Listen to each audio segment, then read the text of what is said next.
Hey guys, what's up? My name is Seb and welcome to the Jump Inside Jumpcast. And today we're going to be answering a very dominating question, is what's the difference between a good game and a great game? Basically, we're going to ask about 6 to 7 to 8 questions on what we think is a good game and what we think is a great game, and kind of like define the answer. So hopefully by the end of this you can have a better decision on what you think a great game is, what you think a good game is, and just all around, you know, some of these answered topics can probably really help you decide on what games and, you know, your own opinions on some of these questions. So let's kick things off. Now we've got 7 questions to go through, but I've got some people in this podcast with me, so let me introduce you to them.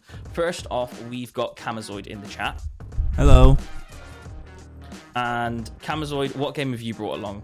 I brought Elden Ring, the self-proclaimed game of the year of this year. Brilliant.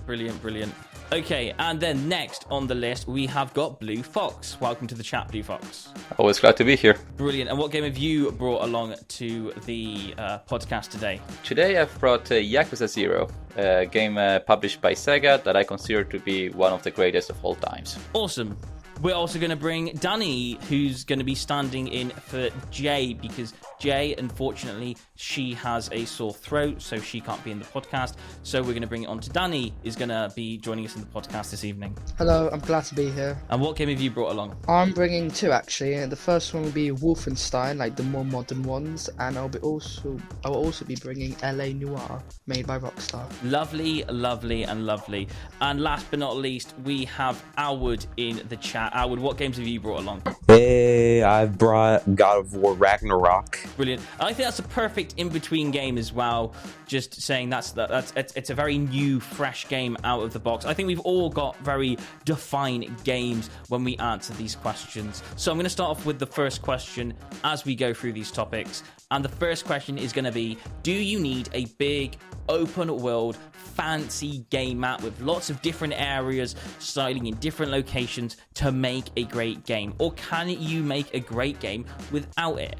I'm going to kick things off with BlueFox. Do you want to answer that question for me first and tell me your opinions? I do want to answer that question, and I do want to answer it with a big no. I think you do not need a big open world to make a masterpiece. In my example game, it's the perfect example to explain my thesis. So, I don't know how many people have played Yakuza 0. It's not a well-known game in the West. However, the game is set in a very small district of Tokyo, in the Kamurocho district, which is basically 2 roads and a plaza, so the world is very small. However, the game can use that small world in many different ways, and with many different characters, many different activities, many different side quests that, led me to play the game for more than 70 hours. So I believe that an open world, it's of course a good feature if well done for a game, but I don't think it is strictly necessary to give the title of masterpiece for a title. Okay, I'm gonna kind of agree on that segment. You don't need it to be fully open world. You can do a lot with a small area.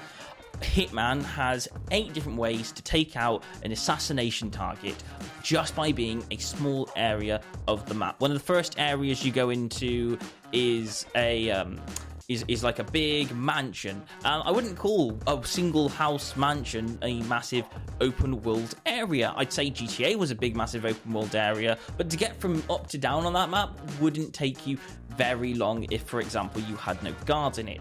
So for me, I kind of agree on that a little bit. I think that you don't need a massive open world map. You can do with smaller open world feels, and you can bring along loads of different things you can do in that map medium.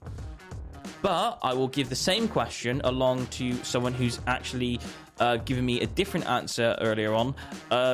Kamizoide, I'll pass the same question on to you. Do you need a big open world game map to make a game really good? Can you do it with loads of fancy areas? Is that necessary to make a good game? I'll say yes and no, because there are some games that are focused on very small areas but still end up being really good. but because that area has like lots of activities that make it well immersed, but as well as for when it comes to other games that have like big open worlds. I think the strongest factors when it comes to having like a huge map, a huge open world is immersion. What I mean by that is discovery, because there are some games where all areas are like unlocked by let's say leveling up or like finding maps and stuff. Meanwhile, Elden Ring takes a new approach where you can discover new areas by finding maps, or you can discover a completely new area by entering a completely new location that you can find in a map. Let's say one of the most things that I like in Elden Ring is discovery. It's discovery done through exploration. For example, you can find an elevator that can literally take you into a huge underground location that has like so many, let's say, items and so many new types of enemies, a new boss that's completely out of this map. It's literally, let's say that this underground location has a completely different map that is superior, that is different from the world that it's in Elden Ring. So I do say that having a huge map and having a huge world is really helpful, but I think what makes it more great in an open world game is discovery. Discovering that location by yourself and reaching it is much more better than just having it out there, you know. And I think when it comes to open world, their strongest factor is immersion, and for a game to be immersive, the player has to discover like everything around the map. What I mean by that, there's one game that I really disliked, and from Ubisoft, being Assassin's Creed Valhalla. It is an open world game, and whenever I like open the map or I see the world, there's like so many stuff in my face, so much elements, so much locations, items, and everything. So they show you literally the location of everything, and I hate that. That ruins the immersion. That ruins the feeling of discovery and exploration. When you, the player, want to figure out and look for everything on your own, instead of making the game show you where to go and where to look. So that ruined Assassin's Creed Valhalla for me, and ruined the immersion that I wanted to have in that game. Meanwhile, Elden Ring, it just leaves everything up to you to discover and find new locations, new items, to literally immerse yourself in this world. And that really what made this game, in my opinion, well, there are other factors that made Elden Ring a complete masterpiece, but the strongest factor, I think, it was immersion. It is putting you on this world, it just leaving you to do whatever you want. That's, in my opinion, what made Elden Ring a completely wonderful game. Okay, right.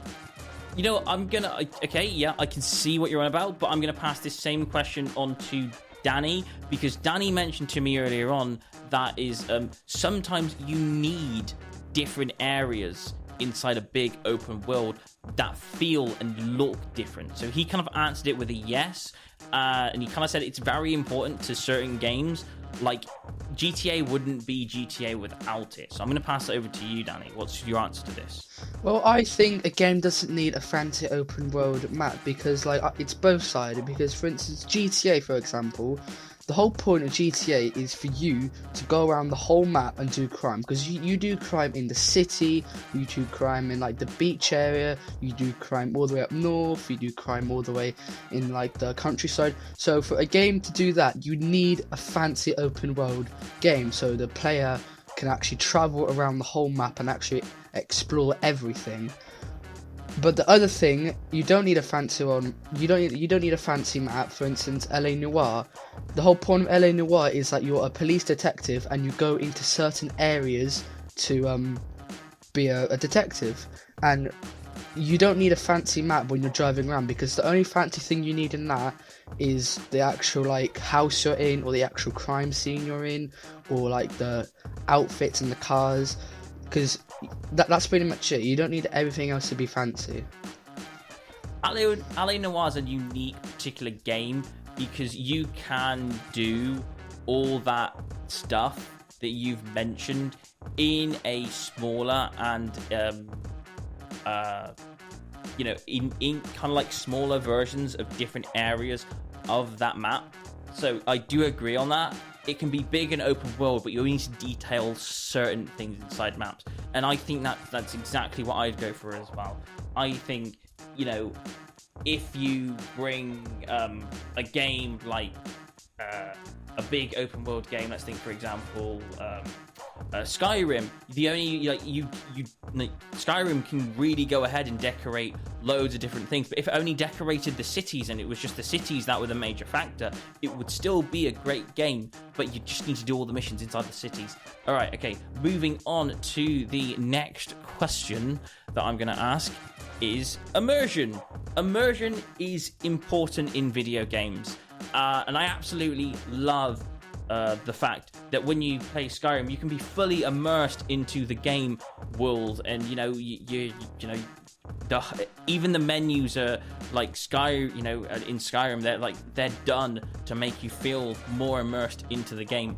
But is immersion important in video games? Is if you don't know the answer to something and you have to stop what you're playing, press pause, go to a computer and look for the answer, does that break it? And if it does break it, which I think it does, is that a big problem if you need to look for the answer somewhere else? I'm going to go with BlueFox on this one. Well, it's two different questions, so I'll answer the first one first. So the impact immersion has in video games, and I absolutely agree that immersion is a big factor. I don't believe a game has to be realistic per se, because for instance, going back to the title I've brought tonight, which is Yakuza 0, the game is very immersive, has a very deep plot about the Japanese mafia in the 80s, crime, characters. It's immersive in that sense. But at the same time, you have very goofy quests, which are quite out of the blue. But they do fit in the game as a whole. So even though the game can be at times cathartic, can be a bit bizarre, so not quite as immersive, I still think that it can still be a powerful game. I mean, there are games that are just straight up fun, like as previously cited GTA, which are at times absurd. But of course, if a game requires you to actively look for a guide, look for solutions online and whatnot, then yes, that is a step too far that I would consider to be a major issue. I would say that if the game cannot teach the player the mechanic and cannot make the player intuitively understand what they have to do, then I would say that the game has failed as such. So okay, I love creating I love like the addition to different games having different types of walkthroughs, and I don't think it always destroys it. I think for sometimes you might not know an answer to a quest on Skyrim, and you might need to go online to find out the answer to actually how to do that quest. Sometimes it can break it, sometimes it does make it bad, but sometimes it definitely adds more perspective to the quest that you're on. Maybe you don't understand why someone's saying something, maybe you go there and you read a bit more of the lore, because the lore definitely does help with understanding the game a bit more. So sometimes it is a bit tricky to understand, sometimes you do need to go online to search it, but that encourages me to look upon lore a bit more. So I get where you're coming from, but like I do like looking up certain things online. My only issue with big massive games, if you're making a massive game and you are a game company making this, I think it's very vital, and I think you'll all agree with me on this, that we all need better tracking systems.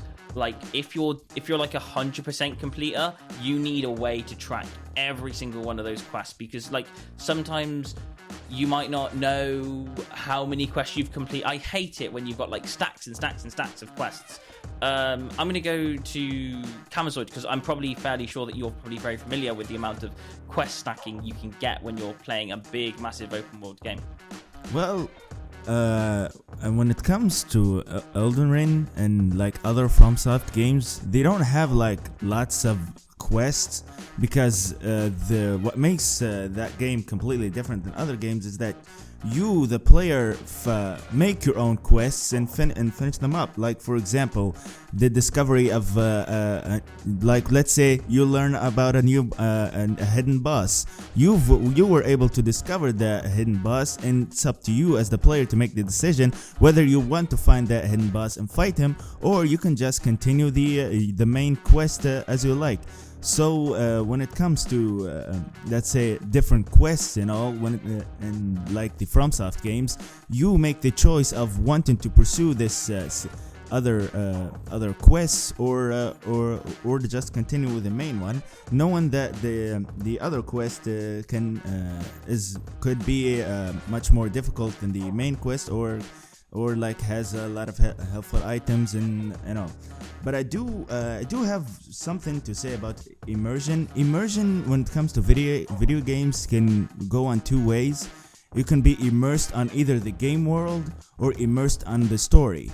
The story in video games plays a major role in immersing the player, and for you to be engaged with the characters and with the world the characters live in and all. So yeah. Okay, right, okay. I'm going to move on to the next question because I don't want to, because we're getting into about a quarter of 20 minutes nearly into this podcast, so I just want to go on to the next question. Lore. And I'm going to do lore based on... so, for example, lore like in Skyrim. Does having a game with lore and history, does that make the game better or the game worse? Does lore in a video game help make that video game? And a game with lots of lore in it that I well and truly of is a game like God of War Ragnarok. So, Outward. I don't remember to call your name Outward because you called Logan inside here. So Outward, what's your take on lore inside video games? Is a game better with like lots and lots of lore? Well, I think it's good to have lore in your game, like to have like a bit like building blocks to like what the world is. I just want it to be easy to follow. Like, having a lot of lore that you can't really follow isn't really that fun to get into, so people won't be into your game. So, like, for God of War, it's easy to to get into the lore of the game because of all the the slasher, the beat 'em up style gameplay and all the stuff that you collect throughout the games. But yeah, I think having a lore to your game is good, but having too much of it and making it complicated is just not gonna hook them into this world that you have made. Okay. I know that not when you first get introduced to lore inside video games, you might not always know what lore is. So, for example, if you're playing and you're getting into a game like Dragon Age, you're getting into an amount of different amounts of lore. Like, for example, a game like Dragon Age Inquisition, it has a bunch of background information on it. You play a game like, for example, God of War. It had all those gods. They have a bunch of lore against them. But you play a game like Red Dead Redemption. The lore in that game is just based in that game. The Red Dead Redemption, the Wild West world, is just based upon what the Wild West world was at that time. That game has a lot less lore compared to a game like World of Warcraft. So that lore does come in many different varieties, but a lot of games have more lore than others. So how would you explain what lore is? And I'm going to BlueFox for that. Well, it's a bit of a tricky way to answer it, because while lore can enhance the ambience of a game, can increase the immersion of a game. So, I have to take another example from Yakuza. I have to take again example like Zelda Breath of the Wild. which has a lot of lore because the character wakes up after 100 years since the great battle that took place in Hyrule. So you don't have much story per se, you don't have many characters to speak to, but you have a lot of hidden story in the world itself that you navigate. And that enhances the experience of the game. But however, there are games like Yakuza 0 that just don't have lores. They are just set in one specific year, for one specific situation. There are some characters that are pre-established, and it's up to you to carry on with the story. You don't need to read a whole novel within Skyrim to understand what's going on. So I would say that some people are thrown off when they have to immerse themselves too much into lores of games. I can understand that. For instance, in the Fallout series, it's a bit hard for fans to enjoy it if they don't know the whole paradigm, the whole setting, conditions that led to the world of Fallout. But at the same time, it can be a bit boring to inform yourself, like with 20 YouTube videos, just to understand the basis of a video game. So I would say that lore, it's a bit of a double-edged sword. It can enhance, but it can also detract from a game. Okay, yeah, right. That would make sense. I'm gonna combat this question with, when I played the game Halo, the very first Combat Evolved, there was the lore that was created for that game. There was lore, but there wasn't that much of it. You kind of knew just by playing the game that it's human against the aliens, and the humans against infections, and aliens against infections. It was a three-way battle, and those were the three fractions in that battle. And your objective was to pick up a gun and shoot things. You get far down to games like Halo Reach, and it's completely different. There's so much background on certain characters. They'll be like, oh, you remember this, or do you remember that? I'll be like, yeah, kind of, because I played those games. But if you didn't play those games, that's a bunch of lore and information and history on these things. And if you play the game Halo Wars, the very first original, there's a whole scale of timeline about which and when things happened in. And you get to read upon like the fall of Reach before you even play the game Halo Reach, because there's a whole lore against that. And that's what Halo Reach is. Halo Reach is a game that focuses on lore.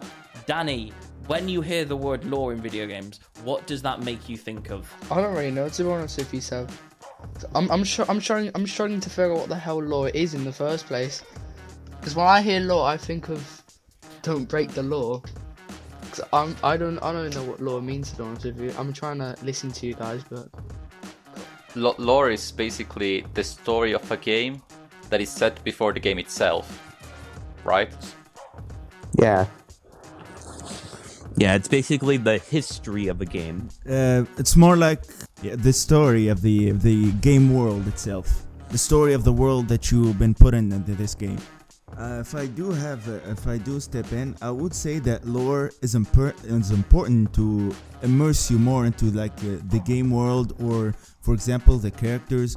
One thing that I have to say that God of War Ragnarok did well and did better than the first God of War 2018 game was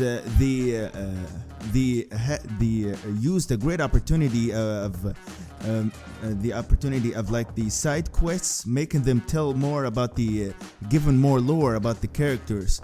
And the main quest they had like a really important part in the main quest that gives a lot of lore about Kratos, the main character, and that's really a great use of lore to further catch the player's attention on the character he's playing with. Because I do think when it comes to God of War Ragnarok and God of War 2018, there are so many people that got into those two new God of War games that don't know a lot about Kratos.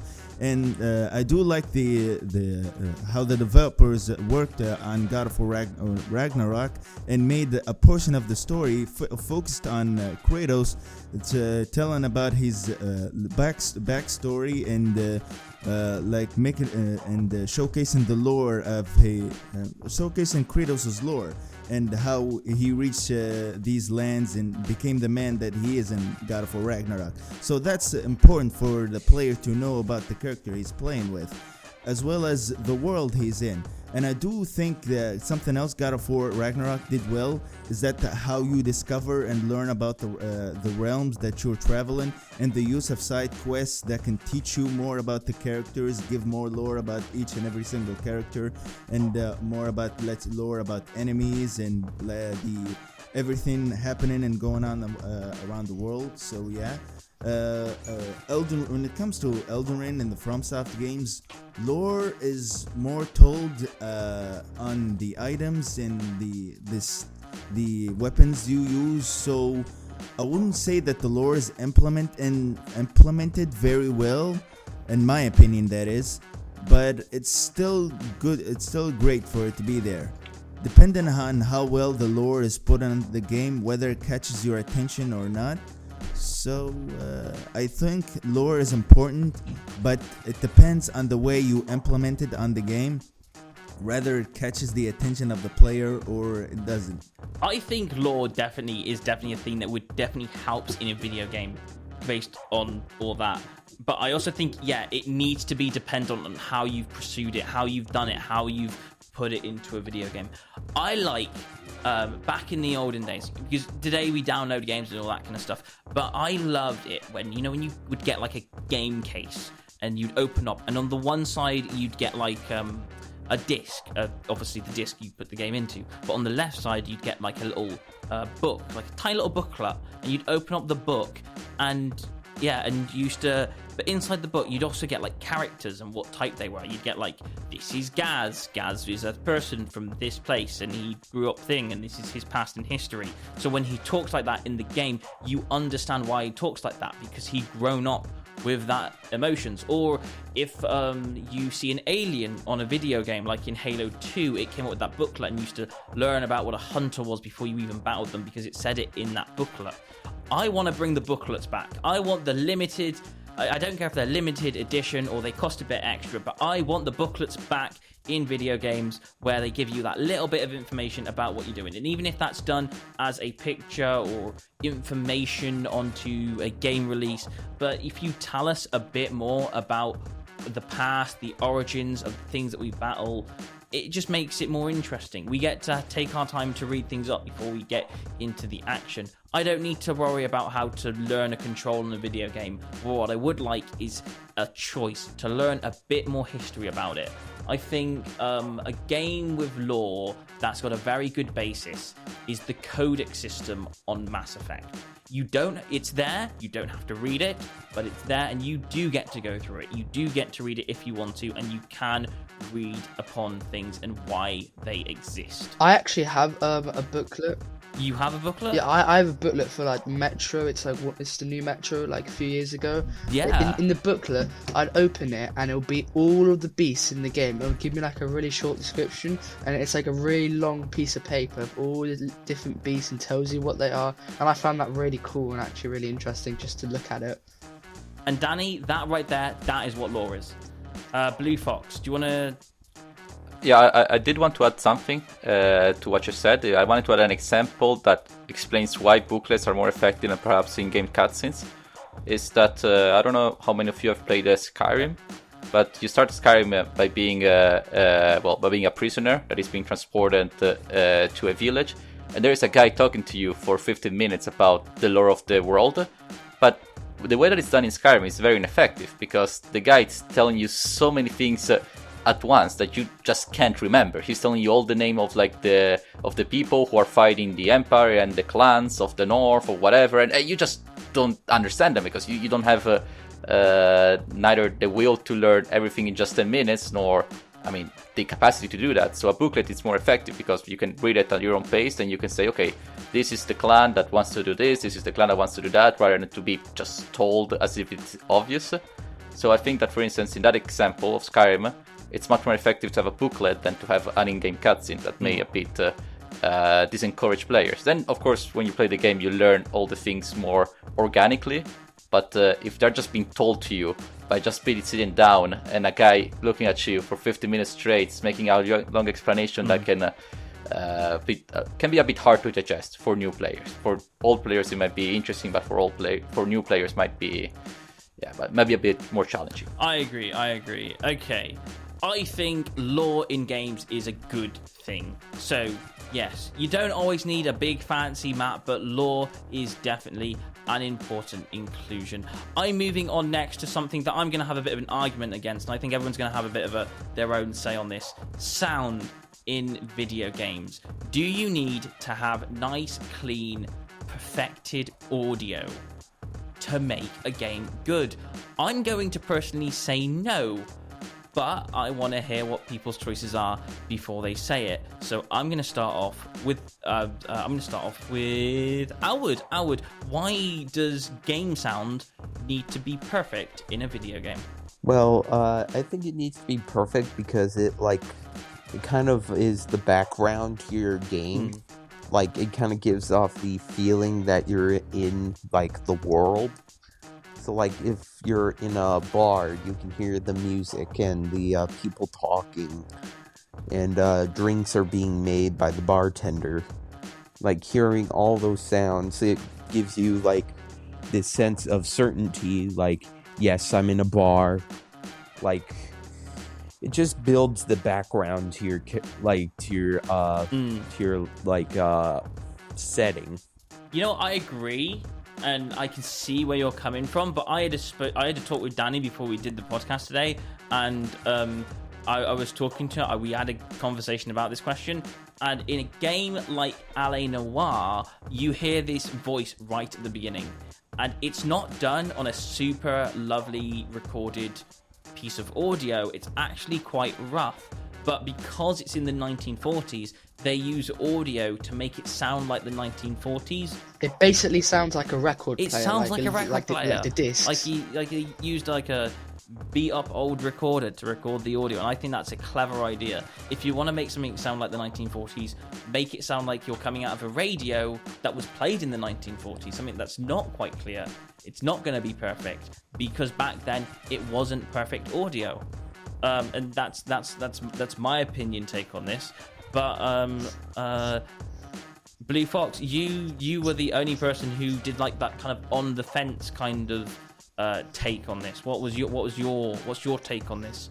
Does a game need to have perfect audio? I would say that it's a bit of a hard question because perfect, as you said, it could be perfect meant as it perfectly fits the game, right? So the L.A. Noire example you've brought, then like if you take it out of context, then people may think that it's bad, but if you take it in context, then it's perfect for the content. So like Fallout, like the Fallout games, they all have like music from like the 50s and 60s, not because the developers wanted to be cheap with the copyright law, but they wanted to immerse the player to that, 50s, 60s vibe of Atomic Punk. So I would say that sound is very important. To say that it's crucial is a bit too big of a statement, but I'd say that it could enhance the experience. So for instance, in Zelda Breath of the Wild, the movement the character does, can attract the enemy's attention.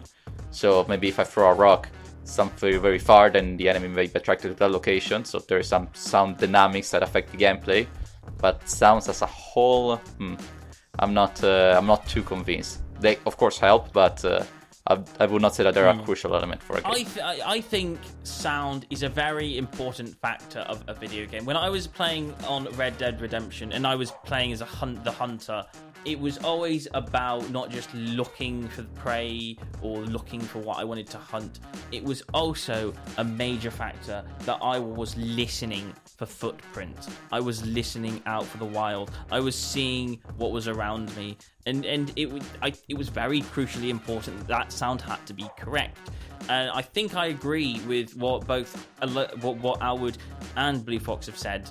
The game needs to enhance the environment, the time, the date, the year, and when you add all that in, sound is a major factor in a video game. Try playing a video game without sound, you're going to get a completely different experience. It's like if you're playing Red Dead Redemption and like you're on your horse and you hear like a car sound or like, yeah, it's not right. Like the sound is very important. Has anyone ever tried to play GTA and turn it on mute? Have you ever tried to hear the bullet sounds or the cars turning?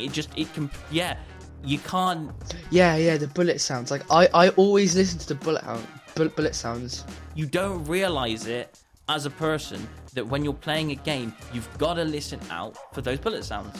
And it's Oh, also no, sorry, but back to GTA. If you crash your car a lot, at some point the car will stop and you're running white stop, but you can hear the actual engine making some weird noises, and that tells you car's done. So again, sound is still very important. Yeah, as a human, you use your eyes as much as you use your ears, and sound is always a major factor. I do say that other than sound, music is also a huge important factor when it comes to video games, because it helps immerse you into that game furthermore.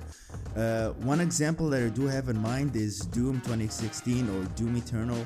What made that game so much successful is, I think, the music composed by Mick Gordon, which is like a heavy metal music that perfectly fits this game, and it perfectly fits the let's say encourages the mood of the player to further improve upon himself and further play to destroy and obliterate these enemies in front of him. So I do think that music is also a very important factor to engage with the player, making him more entertained and making the experience much more enjoyable. And dependent on which type of music that you put in areas, calm music on empty spaces and different, and the empty spaces, calm location and stuff like that. Heavy, strong music when you're fighting against tough enemies or surrounded by many enemies. A climactic music when you're fighting against the final boss, or a boss that's been hinted at from the start of the game. So I do think that as much as sound is important, I do say that music is much more important as well with the game to make the player much more immersed into the gameplay. So yeah. Okay, yeah, I get that, I agree. And yeah, I'm going to move on to the next question. But the next question that I'm going to have is bugs and glitches. Can bugs and glitches in a video game help it, or can it take away how good the feel is? I've played games with many bugs and glitches, and I still kind of like playing them, and I don't think it takes away the immersion, but it does kind of break it when they happen very too often. So it's kind of, where's that balance? Where are we all thinking? Is a game good to release in alpha or beta, or should that be kept in private before the game has a release date? I'm going to start off with Kamizoide for this one. I do think I do have something to say about this question. I do think it's very, very important to release a game fully completed, and let's say with minor bugs and glitches. For example, currently I'm playing God of War Ragnarok, and so far I'm enjoying and having an incredible time. But I do witness some minor glitches or funny bugs that I can let them pass. For example, sometimes an invisible enemy can appear and hit you, catch you off guard, and then a few seconds later appear. Sometimes the characters freeze for a few seconds and then go back to normal. So those are minor glitches and bugs that can be fixed with updates and all. But game publishers really need to be careful with releasing their games, because I think we've all have seen and heard of the situations with Battlefield 2042, I think, and Cyberpunk 2077 releasing in an unplayable state with so many glitches, bugs, and sometimes the game breaking, and that will not just ruin the immersion into this the immersion you have into the game, but it also ruin the game itself. So I do say, if the game's gonna have some bugs and glitches, make sure that they are minor and that you do not ruin the experience of the game. I do also think there are some bugs and glitches that can also improve upon the game itself and make it much more fun. For example, I'm playing before I started playing God of War Ragnarok, I played an indie game by the name of Ultra Kill. I'm not sure if some of you guys heard about it, or many of you guys listened and heard about this game. It has a unique, some kind of a unique glitch in this game. You can it has a mechanic when you can parry, let's say, objects or let's say shots that are coming towards you. You can parry them and reverse them back to your enemy. But there's some kind of a glitch in this game with the mechanics. You have a shotgun as your weapon, and for some reason, if you press the fire button on the shotgun and press the punch button both at the same time, you can accidentally punch your shotgun bullets and turn them into an explosive round that explodes upon impact. And for some reason, that's actually some kind of a glitch, but it makes the game so much better and so much fun, because when you think about it, punching your bullets and then they turn to an explosive bullet doesn't make any sense, but it's completely fun to do, and it further improves upon your immersion with the game and the way you use this weapon and how you use this let's say glitch that you've discovered. So I do think that some bugs and glitches can further improve upon the experience of the game, but it's the way that they are shown or discovered or implemented, because it can ruin your experience with the game, or can ruin the game itself. And it also may improve upon it when you discover something that's completely fun to try and it's completely out of the ordinary, because punching your bullets doesn't make any sense, but it's completely fun to do. So that's what I think about bugs and glitches. Well, I personally think that some games needs bugs and glitches, because sometimes like the game developers will remove funny glitches, and I just hate when they do that, because if you find like a really funny glitch like Kamizoide just said and they remove it, it just like ruins the atmosphere of the game. I think it's debatable, because like I've got two answers to this. I think when you've got bugs and glitches in video games, I think for a game like, let's say, Star Citizen, which has been in alpha and alpha and beta mode for absolutely ages, it's just it just feels like the game's never coming out and it's always getting worked into it. That's cool, and that's amazing. If they're doing that behind the scenes, that's really cool. But joining as a player to play a game that isn't built and they're working on it for like, and they've got like a 5-year plan of what it's going to look in 5 years' time, and it's still not going to be out of beta mode. It's still going to be in the works the next 5 years. Should that game still be available? Should they have put that as an availability for people to buy that? I mean, that's kind of like the decision. Whereas like, I'm always going to experience bugs and glitches in that game. That is always going to break my immersion for the next 5-10 years, even though I know what they're trying to achieve. I really want to support, and the fact I get to play that game as they're building it is cool, but it's gonna break that immersion. Whereas, for example, a game like Police Simulator that's just got released, that I really do like, that's been in beta, but it's only been in beta for so long. They have got a good team behind it, they've planned it, and they released it on fully clean and fully out by the time it's released to Xbox. Obviously there'll be updates to patch things up, but you know, it's still a great game out there. But my also section of the question is bugs and glitches, do they mean the same thing? For me, glitches are things that players have found out that can make the game more inventive and better, for like a shotgun glitch. But if you fall through the world, that's a bug because you've found out something that might make the game worse. So like, is a bug negative and a glitch is positive? Are they two different things? What's your take on this, BlueFox? I'm not too sure. Starting off with the latter question, I'm not too sure if I would consider bug and glitches to be different. I mean, I guess pedantically speaking, a glitch is something more that is technical, so something that has to do with the code, while a bug can be something that has to do with kind of a logic loop breaking.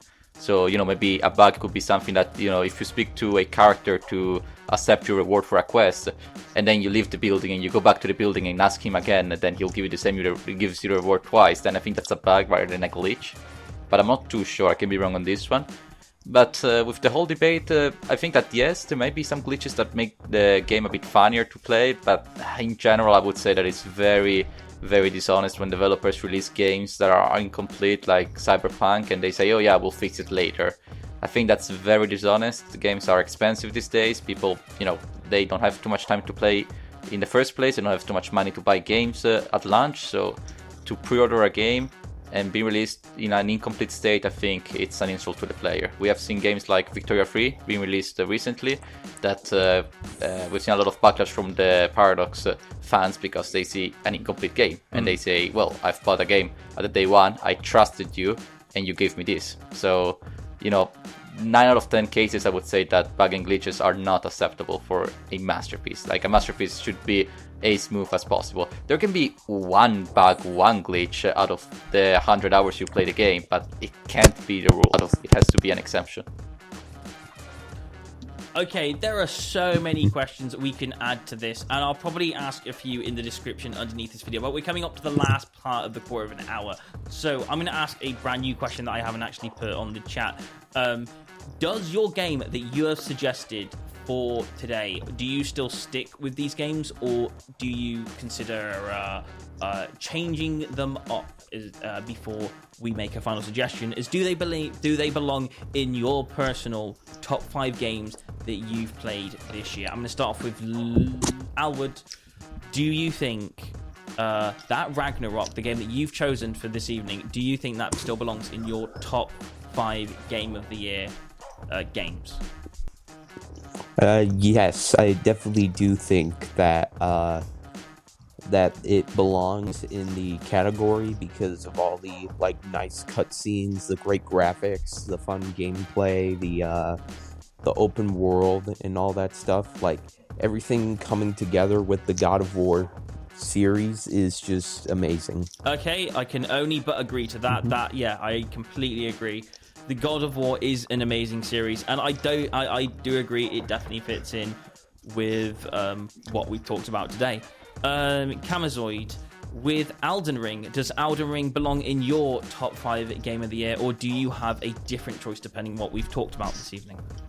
Absolutely, I think Elden Ring is one of the best, the very best games that I've ever played in my life. The length of the game is really incredible, and it's great.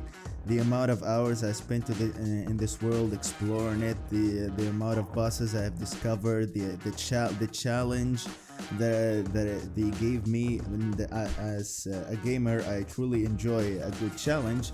And Elden Ring offered so many incredible challenges. The world is so immersive and it's so beautiful. The environments look incredible. The gameplay is really simple and fun, and it's fun and much more further built upon from the predecessors, which are the Dark Souls games. So yeah, everything about Elden Ring is incredible. The graphics, the sound, the bosses, the challenge, everything is great, and I do consider it as one of the best games ever made. And even though that I'm a huge fan of the God of War series and played all the God of War games, do I consider God of War Ragnarok better than Elden Ring? I do not, even though I'm currently still playing the game and currently having a blast playing it. I do say that there are some parts in the God of War Ragnarok story when it kinda slows down a bit, and that for me killed it a bit. So yeah, I do think that Elden Ring is one of the best games ever made in my opinion, and I do think that this year it's gonna take the award for Game of the Year. Danny, GTA and Ale Noir, those are 2 games that you've definitely mentioned this evening. Which game for you has hit to be your kind of game of the year for this year? Well, that's a bit of a tough question because GTA, I've been playing GTA for like 5, 6, 7 years, but this year in particular, I think LA Noire has definitely hit it. Even if LA Noire doesn't have the best graphics and everything, it still ticks all the things I love, because personally, I'm more of a shooting person and more of an exploration, not a puzzle.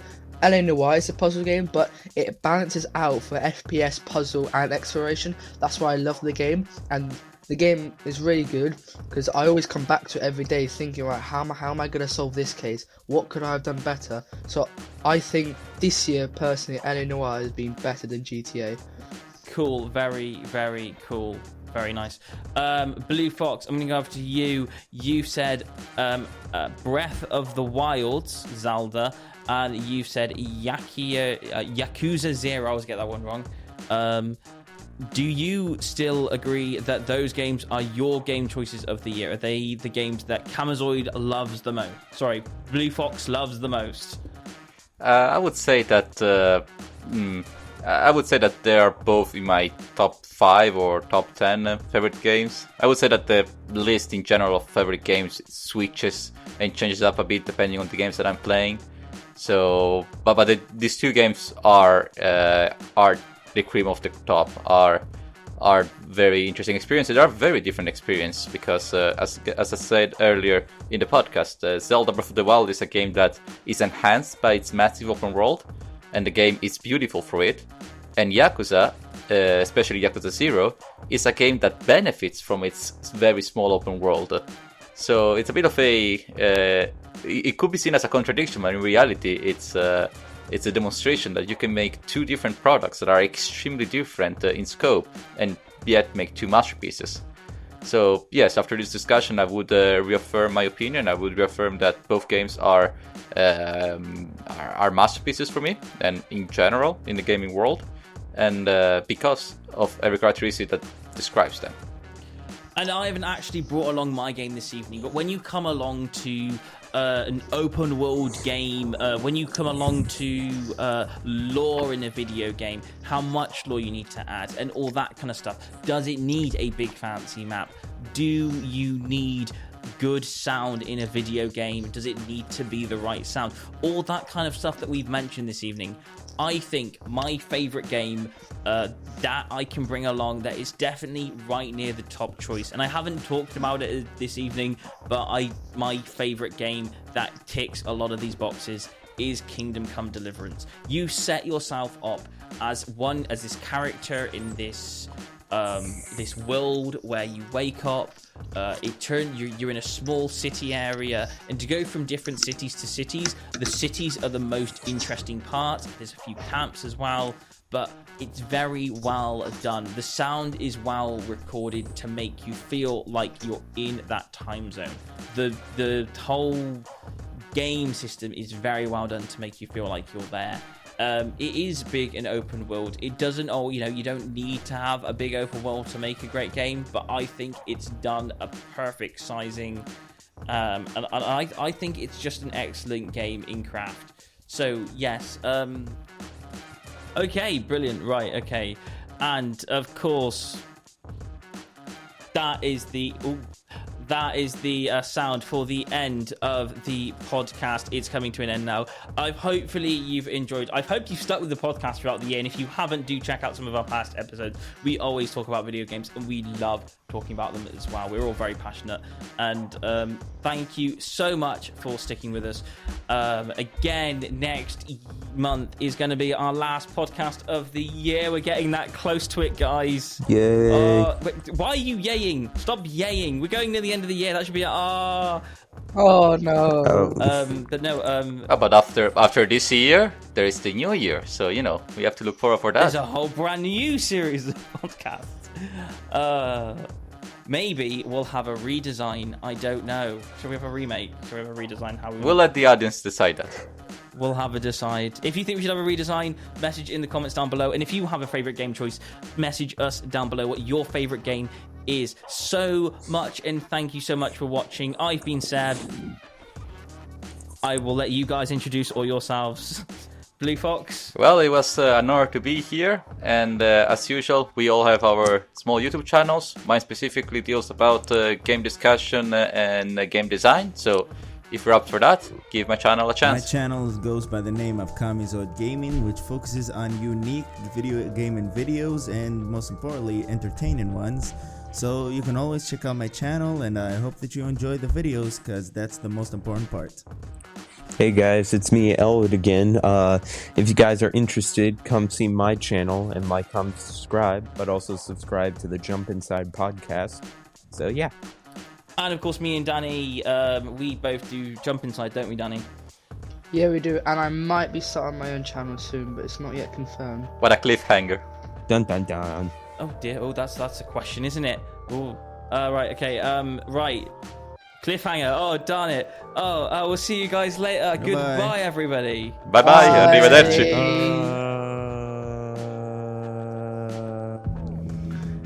Bye. Ciao ciao. Ciao, ciao.